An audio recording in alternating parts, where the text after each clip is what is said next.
tubariki sana kandi turabisigize ko Imana izobana kugira neza. Iyo tubaje amasengesho ndabona ko atabakiriho kuko byari bikuriwe, ariko Yesu nahawe icyubahiro.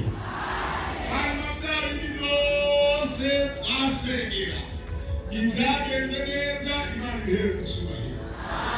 Ibitarato babizi ikindi Imana yanyumura umuryango mu gihe cy'kanisa yo tuzokwisanzura mugabo Imana baheza cyane. Abatse n'inzu nini cyane, niyumvira yuko muri ububwiriza bwacu bwa mu gisagara ntabararonka inzu y'abashyitsi ngana nk'iyo bafise. Mugabo kandi ahantu hose haba hariho ibikorwa biraherahezwa.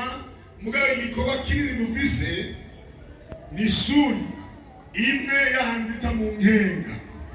Nkenga niyo yabyaye Kibenga. Kibenga ibyara ubwo bubwiriza bwa Kigwati. None iyo shuri yaje kurongorwa n'umwuzukuru. Urumva icyo ngombe kuvuga? Urumva rero n'ishuri nk'iyo yabyaye Kibenga n'ingene ya Gasaye n'ububwiriza wikomokako, ubu ibisa abantu batarenga 104. Mugabo Mpemu yera yambariye ati igikorwa kinini nagutumye hariya genda mu Nkenga. None muzojana nanje. Yesu abahezagire. Amasengesho yanyu n'ukudusanga hariya mukaza kudushigikira bizodufasha kandi bizotwaragimaze. Twarabaye turabugura gatoyi, ibisigaye Imana izotugirira neza. Abakozi bandi babatuma mu Kigwati namwe muzozana nabo. Ubundi munsi bantumye ngagufashe kanisa cyangwa ikibatirizo, erega n'ibindi bikorwa bizoza. Na ya ngoro y'Imana twabona mu ndoto muri ya vision, nibaze ngo nabyibagiye. Ihondi murabize ko tuba turi kumwe. Noneho no mu kwiyubaka tuzoba turi kumwe. Yesu ashimwe cyane.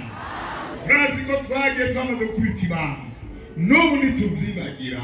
Mu masengero yagumije imitima yacu n'isengero rya Mirango. Imana ibahezagire. Kandi n'ukuri mu mutima wacu muragutse cyane. Imana ibahezagire. Dusome rero amajambo y'Imana yo kuri uno munsi. Singomba gusoma byinshi, ariko narahore ngo Imana yantumye ijambo rimwe gusa niyo twavuganye ku munsi w'ejo, rivuga ngo ntugire gute? Yewe abari ngaho twize Imana ivuga ngo ntugire gute? Bari mugenzi wabo ntutinye. Haleluya. Soma rero Yesaya 43. Turahera hajya mbere ku murongo wa mbere. Bagomba umuntu asoma atadidinganya, azi kumfasha asome atadidinganya. Ninde yoza kumfasha akasoma